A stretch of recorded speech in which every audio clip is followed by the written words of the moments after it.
every one of those guys would run through a brick wall for each other. We had fantastic skill. When I look at those boys, each and every one of them contributed. They'd given the best years of my life to Arsenal Football Club. I was just told literally on the 18th of April 2007 to leave the club. I think it was a combination of jealousy and fear. Never fear a storm. Be ready to adapt. The skill is staying true to ourselves. Well, David, welcome to High Performance. Thank you, Jake. This is a podcast that helps people unlock their own version of high performance. I really want to talk about your book. The chapter in your book that leapt out to me the most was entitled Life After Death. Yeah. When you walked away from Arsenal, did it feel like a death? Yes, it did. I had tears in my eyes. 18th of April, 2007, 5 p.m. I won't forget that in a hurry. It was a shock. And it hurt because I'd given the best years of my life to Arsenal Football Club. And I still do because it's in the DNA. But it hurt because being in the inside track and seeing the club develop, and we just opened up a new stadium. A few years earlier, we'd been the Invincibles. There was a lot to do. So I remember the day the news broke that you were walking away. It was probably described as mutual consent, probably the way it worked. I see already that you turn your nose up at that. I remember reading the BBC Sport website, and this is what it said. 2 days ago, there was a very secret board meeting at Arsenal where it was made clear to Mr. Dein that he had to go. Can you take us into that meeting and that day? I know nothing about that meeting. I was just told literally on the 18th of April 2007 to leave the club. What, you didn't have a meeting with the board? There wasn't? Not at all. And when I analyse it, well, you read the book, you read the chapter, I think it was a combination of jealousy and fear. Perhaps because I was seen as the face of the club, perhaps that I had ideas about bringing in outside investment, which perhaps the rest of the board didn't like. They wanted to keep a bit of a cartel going there amongst themselves. And meanwhile, I felt the game was moving at such a pace with Man City, with Chelsea. We had to compete and we couldn't. None of our board members had the sort of financial muscle that could take us to the next level.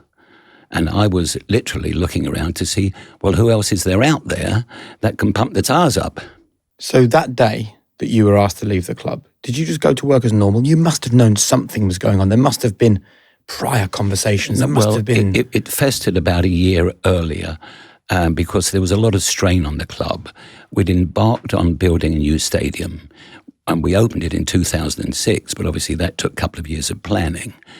And that exercise was a secret between ourselves and our underpants because we didn't have the money.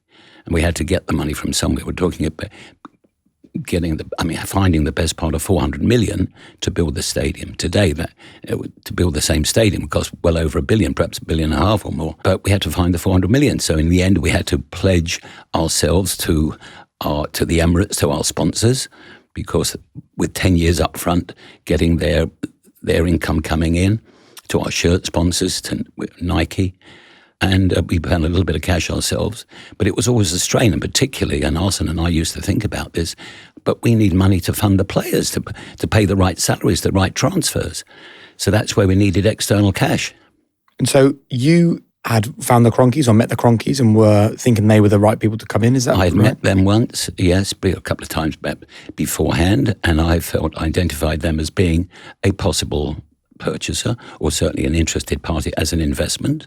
They had sports franchises, they knew how to run it, and they had deep pockets because I felt that's where we needed a muscular financial partner, which we didn't have on the board. So I fail to understand then why this led to your eventual departure. I mean, we can talk in a moment the fact that the Cronkies ended up owning the football club anyway, right? Yeah. But when you go to the board and say, we've built a new stadium, we need money, and I found people with money, why did this lead to you having to leave? Believe it or not, Jake, there was never, ever a meaningful debate about me leaving. It was a complete shock to me. And I repeat, I think it was the fact that I was high profile and maybe I was going in another direction which they were worried about. But I felt it was the right thing to do. That day when you were asked to leave, who came to see you? The chairman at the time, Pete Hillwood, one of his colleagues, and a lawyer. And how did the conversation go? It was all over in about 3 minutes. The board have unanimously decided that you should leave now. And that was it. And then when I got into my car, my mobile phone wasn't working. It was my own personal number was taken from me. So I had to drive home without having a mobile phone or to talk to anybody. It wasn't easy, I remember that. I'll never forget it. It was tough. What were you thinking? Well, firstly, I felt for the club, my first concern was that Arsene and I had a very precious relationship. We still had a lot of work to do. So that bothered me. Yeah. That we were already talking about bringing new players in for the summer. This was in April now. So it was, I felt, was that the right move for the club? Would the club be damaged over it? Personally, I was obviously very hurt, wounded. I felt it was brutal, and it was. I was literally cut limb by limb. Funny, it's not dissimilar in a way to what happened recently with Daniel Levy after 25 years. You know, and I'd like to think that I created some of the value. I'm not taking all the credit for this by a long way, because in the end it's Arsene and assembling the right team, but I played a part. So when Peter Hillwood comes to you and says, we've had a meeting that didn't involve you, we've decided that you're leaving the club, like, what did you say? I was shocked. I was absolutely stunned. Couldn't say anything. You know, I said, why? They didn't give me a reason. No reason. Look, Jake, it's done this. We're now looking at 18 years ago. I can still see how much it hurts even now, though. Well, it does, because it's a big part of my life. Did you feel betrayed?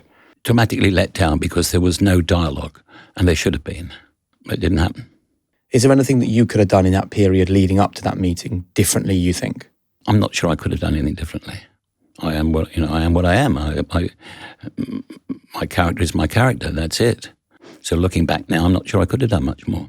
You mentioned Daniel Levy. Have you called him to offer your... Yeah, sure. What did you say? I said it's cut and paste. I feel sorry for you. Like, I'm still just struggling to understand how they came to that decision. Like, I'm just imagining like rows in the boardroom and months of unrest. It was a board meeting. Don't forget, I was vice chairman for 24 years. So you'd think I should be a part of any decision, but I wasn't. Not that decision. But previously to that, when you were recommending the Cronkies or recommending outside investment... We never got to recommending anybody, but I felt, right, that the time was coming, particularly because we just opened up the new stadium and we were in debt and we needed money. I mean, the fact that we lost Ashley Cole for a few thousand was crazy. And to this day, I regret that. And I've apologised to him personally over that because it shouldn't have happened. But we were so tight for money that everybody was cutting back. The whole thing went wrong because Arsene and I both thought that what his agent was asking was actually there was a deal to be done. We could have cracked it. We went to the board and said, look, we're going to have to push the boat out a little bit. And in the end, the board said, we can't afford it. And we had to, Arsene and I both had to tell him, I'm afraid, that it wasn't going to work. And then all hell broke loose after that because then there was a secret meeting, as you know, and it was all unfortunate. But we shouldn't have lost him. He was an Arsenal boy. So difficult for you, I think, those situations, because you're an Arsenal boy as well. Yeah. Like, you wanted the same thing as Ashley Cole. You wanted him to stay at the football club. Of course. Have his career there. I can remember, this is an amusing story. The day he was going to get his first cap for England, I was sitting on the FA International Committee. So I had the inside track that he was going to, right. And so I went to the training ground, and as he's coming off the pitch, I said, Ashley, I've got some good news for you. You're going to be playing for England. You got your first cap. And he looked at me, and I went like this. I looked at his forehead. He said, what are you looking at, Mr. Dein? I said, I'm looking at your head. He said, why? I said, I want to make sure it hasn't got bigger. And did it? No. He was very down to earth. I think he's a great guy. Great guy. And a lot of people running football clubs would be angry if a player ended up having secret meetings and leaving and going to another club. Were you ever angry, or did you kind of understand that it hadn't worked out how anybody would have wanted? Well, no, obviously we were very angry the way that transpired with Ashley, the way his secret meeting, because obviously in a way that, it broke the rules, but not only that, we wanted to keep him. But, life goes on. So you dealt with the challenges of losing a player like Ashley because of the money spent on a new stadium. You built the Emirates, you hired Arsene Wenger, you helped to create the Invincibles, you were one of founding members of the Premier League. But none of that counted for anything when it came to them making a decision about your future? Clearly not. What's the biggest lesson you think you learned in that period? I look back and I always like to think of the positives, Jake, that I'm proud of what I created, the work I did there, winning the trophies that we did. And don't forget, we won, with Arsene Wenger alone, we had 3 trophies, 3 Premier League titles, 5 FA Cups at the time. And working with Arsene was fantastic. And I always say this, time spent with Arsene is time well spent. I remember the day that you left. I was working, actually. I was on children's television at the time. And one of my colleagues was a big Arsenal fan. He said, Wenger will follow David Dein out the door, mark my words. And he wanted to. That night, he came over to my house because we lived opposite. One of the things I insured when he came to us, which obviously he did in 1996, although I met him in 1989. That's another story. But so I'd known him for 7 years before he actually became Arsenal manager. He came over to the house and he said, David, I want to leave as well. You know, we're a pair, we're a team.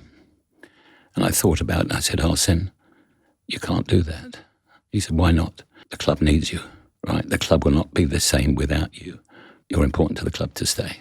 But your first thought was for Arsenal. It was. An Arsenal that had just kicked you out. Yeah, I agree. It wasn't easy. And even now, I mean, I've got my own club seats, but I still go to the club, to the games all the time. I'll be at the game on Sunday against Chelsea. I went to Spurs on Sunday, which is another story. And I sit right next to the director's box. It's an out-of-body experience. It's such an interesting example for people who've never been involved in football, that you can do everything that you did and it still can be that brutal, that swift, that final. Yeah, they say that, you find your true friends in difficult times, not in good times. And was there anyone that you maybe, talking of that, expected to stand up and say something that didn't? Some of the players, obviously Thierry and others, stood up afterwards and said how sorry they were. And I felt it. And to this day, I'm still very friendly with all. I mean, the Invincibles, we've still got a WhatsApp group on everybody's birthday. We do. We're part of the family. Oh, I love that. How often is that busy? Who's the busiest person on the Invincibles WhatsApp group? They're all everybody. We all jump into it. As soon as everybody's got everybody's birthday, we wish each other, and whatever it is occasion, somebody get, So, what's the name of the WhatsApp group? It's called the Invincibles, funny enough. We're hoping to make a documentary short, which was actually, Jens Lehmann was very clever. He actually he got registered the name of the Invincibles. So, and we took that on. So he's now been with all of the Invincibles now as shareholders. And we're hoping to do a documentary, which has never been done before. Don't forget, this is 2003-04 season. Yeah. So we're now 22 years on, and it hasn't been done since. Shows how difficult it is. Jake, this season alone, by game 8, everybody got beaten. All the major clubs have got beaten. Arsenal, Man City, Manchester United, Aston Villa, Chelsea, Spurs, right? Everybody had got beaten by game 8, not game 38. That shows how difficult it is to be the Invincibles. So we're hoping in the next year or so we will actually have a documentary out about the whole, how it transpired. So everyone has tried to do it since. And there's always a moment in a season now and then where people go, oh, could this team, could they go unbeaten? What did you have that no one has managed since? Strength of character. Undoubtedly, every one of those guys would run through a brick wall for each other, not just for themselves. There was such bonding. Jens Lehmann, Lauren, he would have a fight in a telephone box with himself. I mean, you'd be surprised. I mean, he was a strong guy. Lauren, Colo Torre, Sol Campbell, Ashley, Patrick Vieira, Gilberto, Edu, Ray Parler, Thierry, Dennis, Canu, I mean, Robert Pires. We had fantastic skill. When I look at those boys, each and every one of them contributed. But they're also big characters, and sometimes you can create an environment of big characters and it just doesn't work. Yeah. What was Arsene doing to get everyone moving in the right direction? I think what he assembled, handpicked all those boys, and he motivated them, there was no doubt. How? I remember, clearly whatever he did, you must ask them, it'll come out and save this because it will be for the documentary. But I can always remember after each game, obviously going down about half an hour after the game and congratulating the boys. And Sol Campbell always used to say, I said, Sol, what do you think? He said, Mr. Dein, we've got to keep it going. And that was it. We had to keep it going. And there was that bonding between them. Yeah. There was something very special, the chemistry. And that's what it is. It's teamwork. And you write in your book about the nod, these sort of... the Gilberto. That was fantastic. Tell us about that. Oh, that was... when he told me that, and Gilberto, we were in Sao Paulo during the World Cup in Brazil. This was 2014. We went out for dinner one night. There was Arsene and myself, the Brazilian boys. We had Gilberto, Edu, and Silvinho, the three Brazilian boys together, with Arsene and myself. And I was sitting next to Gilberto, and I said, Gilberto, just tell me about the Invincibles for a minute. I'm always curious. What was it like in the dressing room? And he's very pensive, and he thought, and he said, well, I'll give you an example. And he told the story, and you have to stand up. Sorry, can I stand up for this? Of course you can. So there would obviously be Patrick Vieira as the captain in front. Then there'll be myself, Jens Lehmann, then Dennis and Thierry and the rest of the boys. And just before we were going out, Patrick would turn round to me, to Jens, and he would go with a strong nod. I would turn round to Dennis with that nod. He would turn round to Thierry with that nod, and it would go down the line to Ashley and to Loren and to all the rest of the boys. They'd all give each other, like choreographed, the nod to say, we're going to do it. Then automatically, we would look across at the opposition collectively, and we could see fear in their eyes. He said, we gave ourselves that courage, that determination, that fire in our belly. Yeah. And that just little things like, it's incredible. You don't hear it, you don't think of that. I just think it's so interesting that tiny, almost insignificant nod, so much can be said. We talk often on High Performance about cultural architects, people who are responsible for creating the culture, the architects of it. If you were to name a cultural architect in that Invincibles squad, who is the player that you would look to and why? Firstly, I would say Arsene Wenger, not a player, but he, obviously I played my role, but he identified, has to be his choice who we were going to buy and indeed sell later on. So he really assembled the team. And then the team just gelled together. So when anybody said, well, who was the best or the favourite or the most motivated? They all were. They gave each other strength. That is the truth of that, the squad. Did you ever see something from Arsene where you watched a moment unfold and you thought, that tells me so much about how he's managed to do what so few managers can do? Well, he's highly intelligent and he keeps his emotions to himself. So he would never, ever display any deliberate concern or worry or fear. He's not that type, totally the opposite. He would add a little bit of humour into it. He was a consummate professional. What about if he wasn't happy with the standard? He would tell the boys afterwards, for sure. And he always was saying, there's no secret. He would give an example about Thierry. I said to him, who do you have to spend most time with? And he said, well, the player I have to spend most time with is Thierry, because he is such a phenomenal player, such an influence on the team. And he's so analytical, so highly intelligent, before the game, during the game, after the game. So he would, whatever time was necessary, he would spend with an individual player to talk them through any issues they had. And with a manager who is so in control of his job like Arsene, what did that make your role? Well, we were a team. There was no doubt. He would identify a player. We'd just talk about Gilberto. So he was saying, look, I've seen this player in Brazil, Gilberto Silva. I think I'd like to get him. Over to you, David. Then I had to go to Atletico Mineiro, to Belo Horizonte, to camp on the chairman's doorstep for about 4 days because he didn't want to engage with me. And that was tough.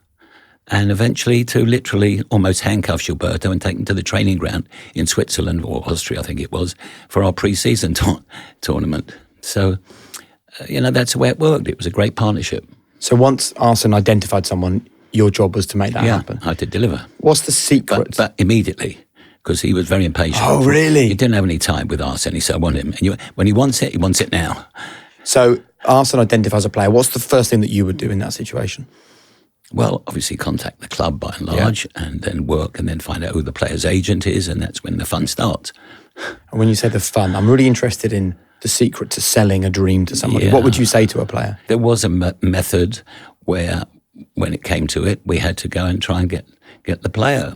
And in difficult circumstances, because very often the club wouldn't want to sell or would hang out for the highest price they could get, understandably, and we had to negotiate. And we didn't have a lot of money as well. We were really confined. Yeah. It wasn't like today where there's a lot of more money swishing around. On high performance, we often say it's the small things done well, right, that make the biggest difference. And wellness doesn't always come from major changes. Sometimes it's about just upgrading the simple routines that you already do every day. And that's where Bond Charge comes in, a trusted brand known for creating science-backed wellness tools that help with sleep, recovery, and overall performance. And now they've brought that same innovation to something as simple as brushing your teeth. The Bond Charge LED light toothbrush is the only toothbrush that combines sonic power with red and near-red infrared light wavelengths, proven to support healthy teeth and gums. And it's low in radiation, it's easy to travel with, it's got this gorgeous, sleek, matte finish. It makes my teeth feel amazing. And it's a small daily habit reimagined by combining science with something that you do every day. And with over 250,000 happy customers, you can already trust Bond Charge to deliver products that actually work. That's why I use them. And if you want a discount, and use code HP15 to save 15% on everything across the site at bondcharge.com. Huge thanks to Owen Mitchell for partnering with us on today's episode. You know, on this show, we talk so often about defining moments, those points in your life where the decision you make really matters. And it's not just in sport or in business, but it's also in your personal life as well. And that is where legal experts Owen and Mitchell come in. Whether you're planning for the future, whether you're going through a separation, you're thinking about inheritance tax, or maybe protecting your property and your legacy, they're complex, high-stakes moments. You've got to get them right, and you need lawyers who understand both the details and the bigger picture. Owen Mitchell's private client team offer a personalised service built around your needs, bringing clarity and confidence for when it matters most. And like all high performers, they start out by listening. Find out more at owenmitchell.com. That's owenmitchell.com. So without giving away all your secrets and telling us everything, what was the thing that you knew if you said this, then a player would suddenly be interested in coming and joining the Arsenal journey? Well, I mean, probably one of the most high-profile, and there's been a documentary on it as well on it recently about the Sol Campbell transfer. I mean, that took several months to mature, and that was walking around my garden in Todridge for every night at midnight for a few weeks to try and convince him. With him or on the phone to him? No, with him, personally. Well, that was another thing, you get much more done. But I always believe, and I tell this when I give my talks, eye to eye, making sure you meet somebody, looking them in the eye and having a dialogue with them. Take us into the moment that you knew you'd got Sol Campbell. How did you find out? Right at the last minute, and his agent, a guy called Sky Andrew, actually played it very professionally. It wasn't easy. He wouldn't let us know who else he was talking to, but we knew the whole world wanted him. And that took some doing. What do you think was the thing that you managed to do with Sol that got that transfer to happen? Oh, I think it was a combination. It wasn't just me. I think Arsene deserves a tremendous amount of credit, because I think Sol in the end realised that Arsene would take his career to another level. And a professional footballer, at best, he may have, if he starts his professional career somewhere between 18 to 20 years of age, may have 15 years, if he's lucky, at the top of the game. Well, Sol, it was going to be a big move for him. Mm. And I think he realised that Arsene could take him to reach other heights that he hadn't had before. And at what point would you bring Arsene into these discussions? Oh, very early, all the time, straight from the onset. He knew where I was every day of the week, and I knew where he was every day of the week. I mean, that was the bonding between us. I love this idea that he wants a player and he needs you to get that player straight away. Yeah, it's immediate gratification. What was it like though? Well, because he wants to form a team. He's got to assemble a team for the season. Yeah. He can't wait months for a player. If it's not going to be that one player, it's got to be somebody else. And how would it work then if you called Arsene and said, look, I've spoken to the player, it's $5,000 a week too much for Arsenal? Was Arsene accepting of that, or?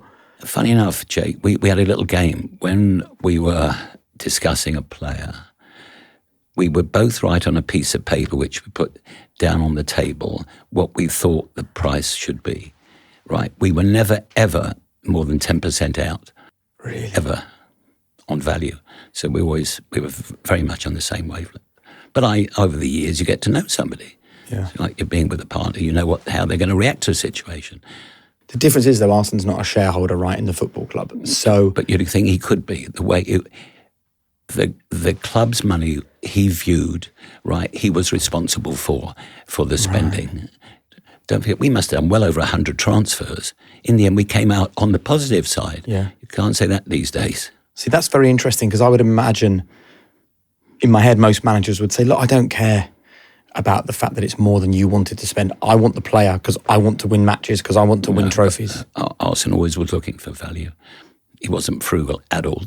He wasn't profligate, right? He was frugal. If anything, he would go on the lower side. He wanted, because the club didn't have the money. Don't forget, we were committed. When we're talking now about building the stadium, we had to watch every penny. We had all the banks crawling over us, accountants, lawyers, God knows what we do. Make sure that our spending was, we were not being stupid. You've already said that you met Arsene Wenger, but it wasn't for a long time after you met him that you finally made him the Arsenal manager. Yeah. Why was there a gap of 7 years from first meeting him to him becoming your boss? So I met him on the 1st of January, 1989, in the Arsenal cocktail room. I don't know if you ever went there at the old Highbury Stadium, but there was the Boardroom, which was used for the directors and their friends on match days, and there was an ancillary room called the Cocktail Lounge, where those who were not worthy to come in the main boardroom, so you had the scouts and you had others, right, and old players were gathered in the Cocktail Lounge. So I always used, because there was more interesting people in the Cocktail Lounge than in the boardroom, so always I used to come. And as I went into the Cocktail Lounge, my wife was actually speaking to Arsene Wenger. Believe it or not, he went up to her for a light. In those days, he would smoke 1 or 2 cigarettes a day. He asked her, did she have a light? She didn't, but a friend did. Anyway. So can I just stop and say, so it's a myth that you discovered Arsene Wenger. Your wife discovered Arsene Wenger. She was the first one to speak to me. There we go. There you go. Congratulations, Mrs. Dein. Thank you. She deserves the credit. So as I go in there, so then I start to talk. I said, hi. Obviously, I knew who he was, but I'd never met him. I said, nice to meet you. I said, what are you doing? He said, well, I'm just passing through. I've been actually in Istanbul for a game. I'm going back to Monaco tomorrow. So then I said, well, what are you doing tonight? So he said, nothing. Now, I live, Jake, by my motto, which I used, by the way, this morning in H&P ISIS near Plumstead in the prison. I use it in schools as well. My motto is the motto of the turtle. The motto of the turtle is, you don't get anywhere unless you stick your neck out. So I said, Arsene, I said, look, my wife and I were going to a friend's house for dinner. Would you like to come and join us? He said, I'd love to. That answer changed all our lives. So that night, I had a friend of mine, a lovely guy called Alan Whitehead, sadly. I don't see him, he got separated, but we went to his house, which was near where we lived. And being in show, he played charades afterwards. You know, is it a book? Is it a film? Is it a play? And I said, Arsene, because he didn't speak good English much, didn't speak English particularly well at the time. I said to Arsene, do you want to play in French? He said, yes, okay. The next thing he's acting out A Midsummer Night's Dream. And I'm looking at him and I had this vision. Arsene for Arsenal. I'm not spiritual, but it's going to happen. Meanwhile, we were happy with George at the time. We didn't know it. But in May, we were going to win the league in spectacular style in Anfield 2-0. Nevertheless, I thought, I've got to watch this guy. And he spoke 4 languages, had a degree in economics. Not your average player who's become a football manager. This guy's cerebral. He's a different quality. So I said, I've got to keep an eye on him. Well, I used to go to the south of France quite often. So he would invite me to see Monaco play. So I would keep in touch with him. So for 7 years, we were always in touch. So it must have been it was 1994 when George left. I proposed to the board that we should appoint Arsene Wenger. And it got turned down flat. They said, no, we want somebody who understands Premier League football. We really want somebody like George who understands the lower leagues. And I got outvoted that day, and we went for Bruce Rioch. Right. When Bruce didn't work out, I'd still kept in touch with Arsene, by which time he'd taken himself off to Grand Passate in Japan. And I was still in touch with him. We decided, right, when I was obviously in touch with him, and I said, look, we've got a second bite of the cherry here. We're going to move on. Are you still interested? So he said, yes, I still would be. It was great for him to say that. So then I went back to the board again. I said, look, we lost the first time. We don't want to do it again. Why did you believe so clearly that Arsene was the man? Because I'd seen him, he didn't realise this, but every time I went to Monaco, he was auditioning. I saw how he interacted with the players, with the board, with the press. What did you see? I saw somebody who was highly intelligent, very smart guy, understood, tactically very aware, a different calibre guy. And I felt he would be right for us, for Arsenal. And the headlines the following day when we appointed him. Arsene who? Arsene who? See, I was going to say this takes courage because am I right in thinking he couldn't start at the beginning of the season? No, he didn't. It was, I think, Borussia Dortmund, Mönchengladbach. We went to, he started in October. So he couldn't start at the start of the season. No. The press were asking Arsene who. Yeah. The board had already turned him down once. The board didn't really know him in the way that you did. Meanwhile, he was already identifying players. So the first two players we brought in were Patrick Vieira and Remy Gard on the same day. Right, brought in, right, when he wasn't the manager, it was remote control. So the lesson to be learned is, I guess, I come right back to my motto of the turtle, Jake. You don't get anywhere unless you stick your neck out. And you've got to take that, always, don't be frightened to have a go, to blaze a trail. And you backed Arsene so publicly so often. Did you ever have any private doubts? Never. Because I felt he had the ability. I thought he was so intelligent and I enjoyed spending time with him. And am I right in thinking that there was a period where Real Madrid tried to sign him as every year? Every year? Yeah. Real tried to sign him every year? And Patrick Vieira as well, by the way.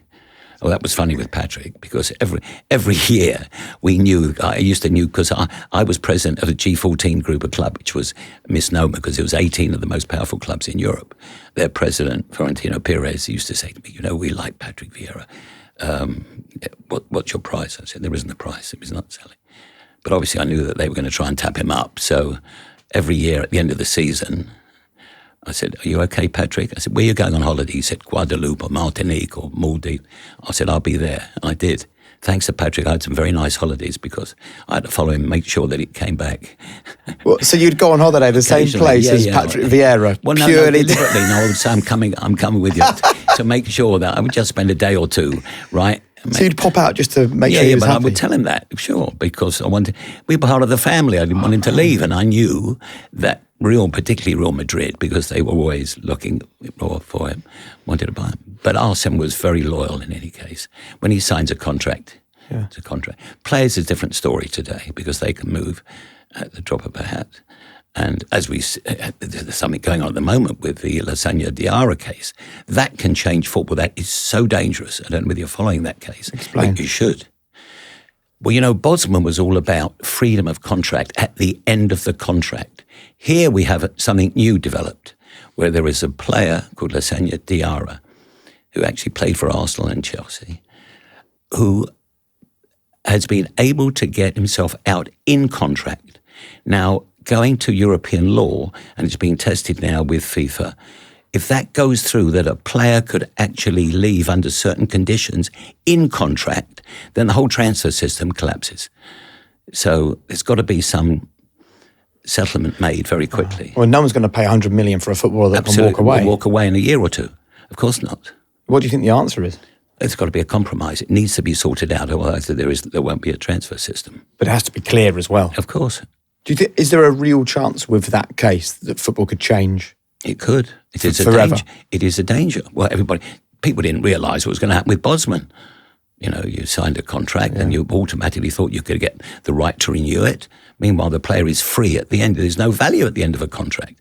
So now today, if you sign a contract, a player for 4 years, by year 2, you've got to think about extending it again. You don't want to run into the danger period of the 3rd and 4th year. And is there, and this is quite an interesting one, is there any truth to the rumour that when you were involved with the FA, that you made sure that Arsene didn't end up as the England boss?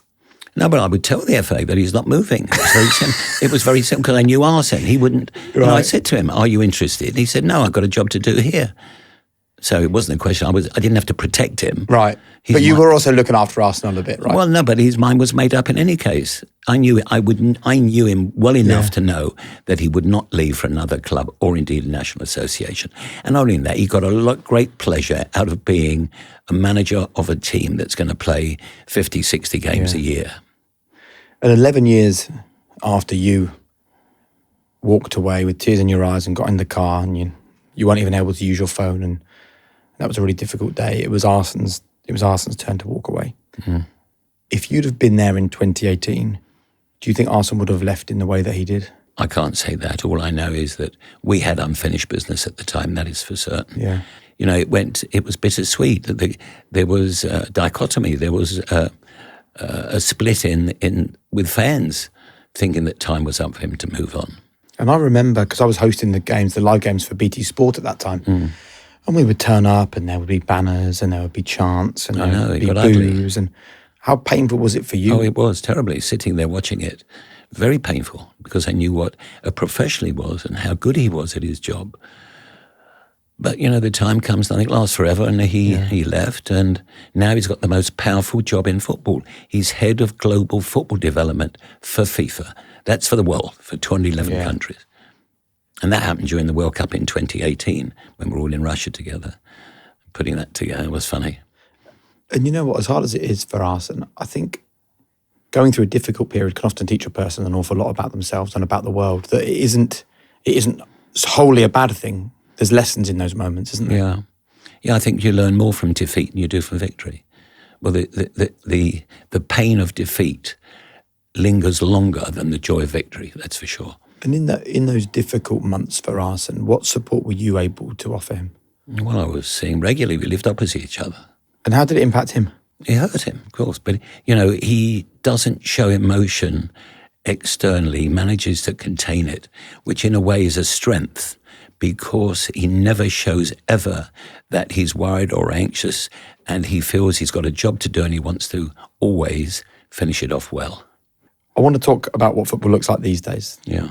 Gareth Southgate recently said the erosion of a manager's authority has been a gradual process. I wonder what your take is on this, because you were involved in an era where Arsene was all powerful.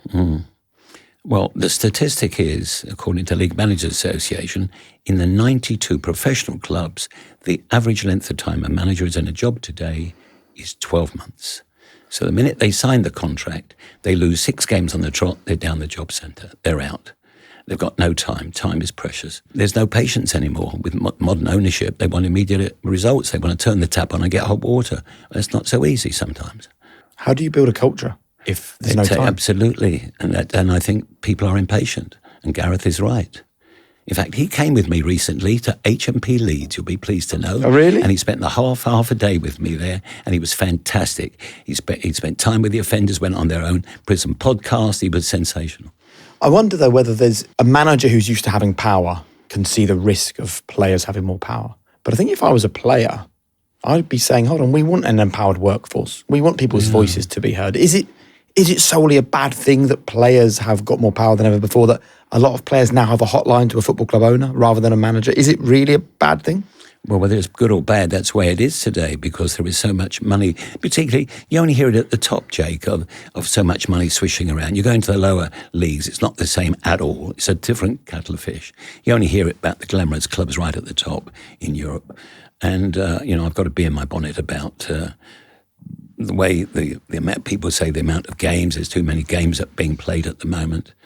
And you didn't ask me this question, but I'm going to give you that answer in any case, because when people tell me there's too many games, when we formed the Premier League in 1992, it was mandated to be an 18-club league. And I'm still fighting for that. And I still haven't won the battle, but I'm not giving up. Why should it be an 18-club league? Because if there is empirical proof, and I'm yet to see it, that there are too many games. Well, already France and Germany have gone down to 18 clubs in their Premier League. I'd like to see that in England as well. And And in a way, when you consider the finances of it, you'd have 18 clubs sharing the money, the television money, instead of 20 clubs. So the clubs wouldn't be, right, they're not going to lose any games. Television will still go. Less is more sometimes. And it gives we want a proper mid-season break. We haven't got a proper mid-season break. I think it would benefit the England team, and that's why we should have gone down to 18 clubs at the beginning. But if it went to a vote today, it wouldn't go through because Turkeys don't vote for Christmas. Clubs wouldn't vote for themselves to be relegated. So it has to come from another authority. Do you think it'll ever change? I hope so. I'm still fighting the battle. When was the very first time the idea came into your head or the idea was mentioned to you of a Premier League? I went to a Hillsborough inquiry, and it all stemmed from, to me, it came on meeting Trevor and Jenny Hicks, the parents who tragically lost two of their children, Sarah and Vicky Hicks, who went to my daughter's school, Haberdashers in Elstree. And I went to see them a couple of days after the Hillsborough disaster, and I spoke to them. And they told me the horrific circumstance of having to identify their own daughter's bodies. And I came out, I said I was only going to go around there for 5 or 10. I spent 4 hours with them that evening. And when I came out, I remember being stunned on their doorstep before I got into my car thinking, football cannot be like this. It has to change. And that really gave me the impetus to rally out the other 4 clubs, chairman who I knew very well, to say we're going to have to change football. You're a pioneer of the game, and this is arguably one of your greatest achievements, being one of the original founders of the Premier League. So how, when you've had that very emotional conversation with those parents, how do you turn that emotion into genuine action? Yeah. What did you do to then actually create arguably the greatest football league the world's ever seen? Well, we had to do something, Jake. Once again, the motto of the turtle. I had to rally up the others to make sure that what we were going to do, we had to do something dramatic, draconian, to try and change football in England. It's an amazing story in your book, which people can read about the real depths of how the Premier League was formed. What would you like to share with our audience about the sort of single pivotal moment that you realised your dream of a Premier League was going to happen? Greg Dyke, who was the chairman of London Weekend Television at the time, he opened up our eyes to the value and the bonding between football and television. At the time, BBC and ITV, there was a cartel. BBC and ITV deliberately kept football on virtually zero money because they thought they were doing us a favour and promoting our product. Meanwhile, Greg, who was a bit of a swashbuckler himself, he said, guys, I'm going to break the cartel, and he did. He said, I want to blaze our own trail. I just want you 5 guys. I just want to sign up your rights. And we said, Greg, we can't do that. We're starting a new league here, right? We've got to have everybody on board. There has to be 22 of us. And to cut a long story short, which he agreed to, but he opened up our eyes to the opportunity of football and television being in partnership together properly. So that was a seminal moment when we met at his offices at London Weekend. At the time, sadly, two of our 5 have passed on now. There's only Irving Scholar of Spurs and Martin Edwards of Manchester United. Sadly, Noel White and Sir Philip Carter of Everton. So Noel White was at Liverpool and Sir Philip Carter was at Everton. They've both passed on. And we went round the table saying, who's for it, who's ready to break away? And Liverpool, who were always very cautious as a club, and we were waiting for Noel White, and he looked down at his notes, and he looked up at us and he said, I'm in. And then we knew we had all 5. At that stage, we had liftoff. This episode is sponsored by Xero Accounting Software. We talk often on this podcast about the moments that define a career or a business. Well, for 2.7 million sole traders and landlords in the UK, we're now approaching the biggest change to personal tax in over 30 years. Making tax digital, or MTD, for income tax. Now, for many, this carries a real sense of anxiety, a fear of more admin and more costs. But actually, we want to help you change the way you see MTD. From April, if your combined turnover from self-employment or property is over £50,000, you'll need to keep digital records and send quarterly updates to HMRC. Now, this might feel overwhelming, but instead, you should see it as the ultimate opportunity to finally get a better grip on your finances. By starting early with Xero, you replace that end-of-year scramble with confidence. You get a clear, real-time view of your estimated tax bill after every update, meaning no more surprises. You get simplicity, ditching the paperwork to snap receipts on the go and letting bank transactions flow in automatically. And you get value, one place, one price to manage your business and property income in just one place. So don't just aim to survive the deadline. Use this as the catalyst to digitize, to automate, to lead your business with a clear, real-time picture of your performance. Get Making Tax Digital ready with 90% off Xero for 6 months. Just visit xero.com/performance. That's Xero with an X. Terms apply. This episode is brought to you by Volvo and the fully electric EX90. Now, weekends away are a big deal for me and the whole family, and I would highly recommend my home county of Norfolk. And wherever you are, with the Volvo EX90, getting there is effortless. You can load up the kids, the bags, all the weekend essentials with ease. And thanks to the generous boot space and 7 full-size seats, the extra room will make such a difference, especially on those longer journeys. And inside it feels calm. It feels really comfortable. Loads of attention has been paid to every detail. But what I love most is the reassurance. The EX90 is designed to be the safest Volvo car ever made. So wherever I'm heading or you're heading, you know that everyone's protected. The electric range of up to 378 miles means you can reach Norfolk or anywhere else comfortably and still have plenty of charge to explore once you arrive. The intuitive infotainment system keeps music and navigation simple, so by the time we get to wherever we're going, we normally don't want to get out the car. Search Volvo EX90 to find out more. Electric range may vary based on driving behaviour and conditions. What do you think of the Premier League today? Oh, it's a runaway success. Very proud of it. When I think and I look at the television figures alone, and you just can't talk about money because you've got to talk about the product. Firstly, as a product, I think it is fantastic. The fact that I was on an airline, I don't know, a few months ago, flying from Turkish Airlines from London to Istanbul. I flicked through the channels. I picked up Arsenal-Liverpool live, 30,000 feet in the air. What does that tell you about the product? The fact it's got 3 billion viewers overseas. It goes out to 189 territories around the world. It's been a huge success. The fact that it generates 4 billion euros more than Spain and Germany and nearest competitors. And you've just got to keep it up there.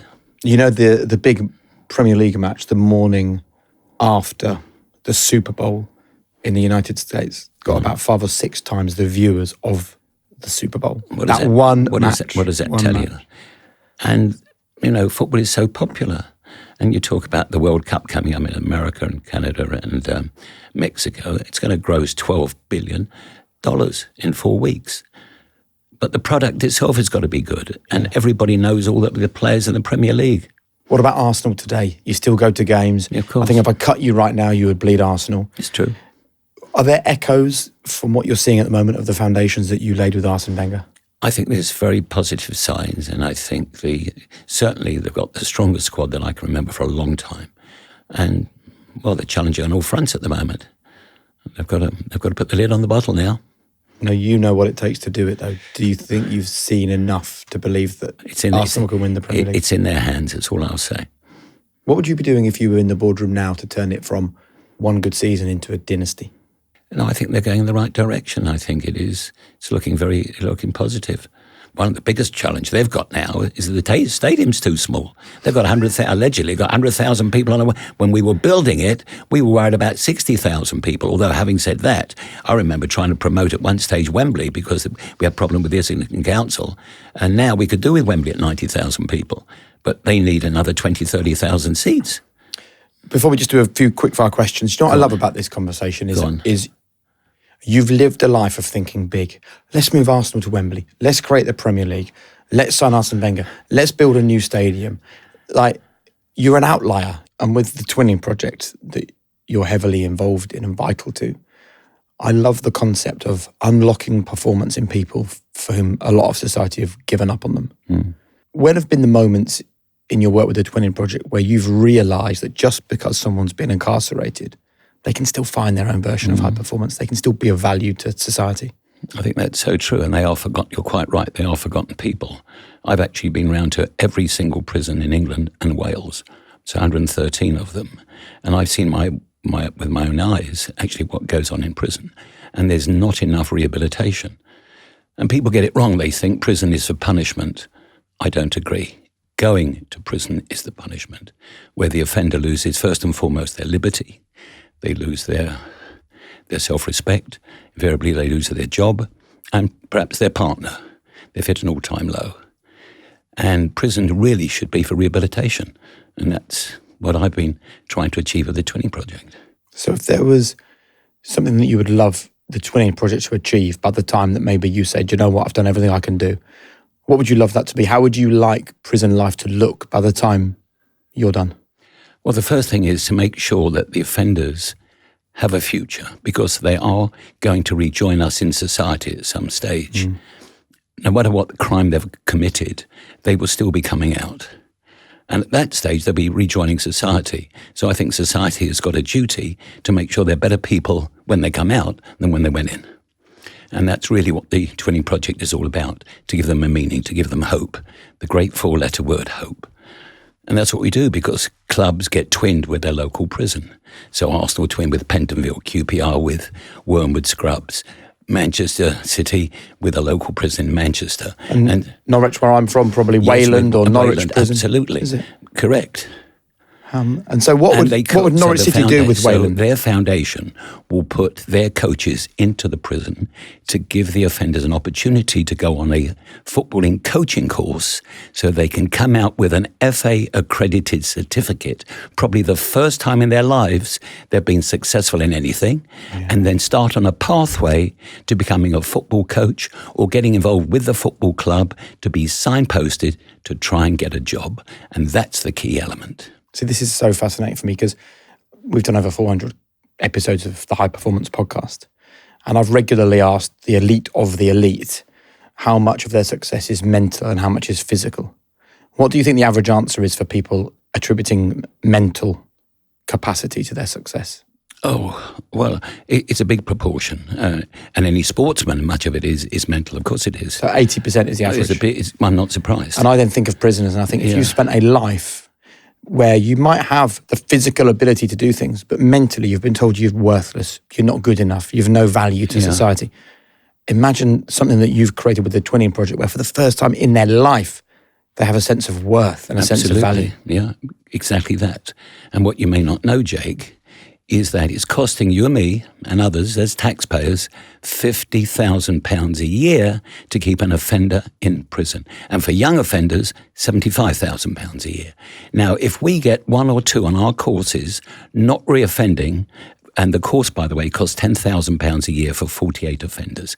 If we get 10% of those not reoffending for a year, that's, let's say, 5 don't reoffend, that's £250,000 saved to the taxpayer for an outlay of £10,000. That's not a bad ROI. That is not a bad ROI. Well, I wish you all the very best of luck in the world with it. And we need it because we get very little support, I'm afraid, from the government and His Majesty's Prison and Probation Service. So we have to raise funds all the time. And we have to pay the clubs. So Norwich will have to be paid to go into Wayland or wherever they're going because they're putting their coaches in. Somebody has to pay for it. And so for people who've listened to this conversation with us and for the first time they've heard about the Twinning Project, where can they get more information? Just go on the website. Here's a good plug here, www.twinningproject.org, right? And the doors are open 24/7, and so is the bank account. Right, some quick-fire questions for you, David. Who was mentally the toughest player you ever signed? Well, I've got to give Sol Campbell a lot of credit for his move. When I think about that, that took a lot of guts and bravery and determination and courage. Who was the most talented player in your time at Arsenal and why? Well, everybody would say Thierry or Dennis, and undoubtedly, technically, they both were sensational. But don't forget, we had a great team around them. So I think they were, don't get me wrong, that technically they were sensational, but don't underestimate the rest of that team who were with them. What's the secret to a great negotiation? Leaving something for the next man. What moment in your life has caused you to lose sleep? Well, certainly leaving Arsenal did. You know, there are times where you get reversals, where you lose games and you think, well, why did you do it? Yeah. Has success made you happy? Overall, I think so, but it's not just that. I think I'm happy domestically. I've got a wonderful wife. I've got 3 great children. I've got 8 grandchildren. So I think of all my achievements, I think my family, I'm very happy with that. I'm very content. What have you had to sacrifice for football? Time. That's the biggest enemy always, because you get take it, you get driven away. I mean, a couple of weeks ago, I was at the African Cup of Nations in Morocco, and then the other day, travelling around, I was in the States. There was something else going on over there in football with the World Cup, FIFA's new offices in Miami. Yeah, you sacrifice your own time. And finally, what golden rule for living a high-performance life would you like to leave our audience thinking about? Be kind. Well, there aren't many people that would give that answer from the football boardroom, I don't think. It's very important. It says a lot about you as a person. Thank you so much. Jake, been a pleasure. What an interesting man David Dein is. I hope that you enjoyed that as much as I did. And I think that there are two things that I keep thinking about that both start with an H: hero and heartbreak. He is in many ways a hero because he is the guy who found Arsene Wenger, who transformed Arsenal Football Club. He's one of the founders of the Premier League, which has transformed English football. He is also a man who's experienced personal heartbreak when he was asked, totally unexpectedly, as he described to us, to just walk away from the football club. And that was it. His love affair with Arsenal was over. And I think all these years later, when I sit and have a conversation with him on high performance, you can still see the pain in his eyes. You can still feel the anger actually in his voice. And of course, heartbreak when he met the parents of those Hillsborough victims who inspired him to change English football for the better. And I think so often you meet someone that has achieved what David has, and they've done it through being tough and being hard and being aggressive and having a will to win. But actually there's a real soft, gentle side to David. What's his lesson for high performance? Be kind.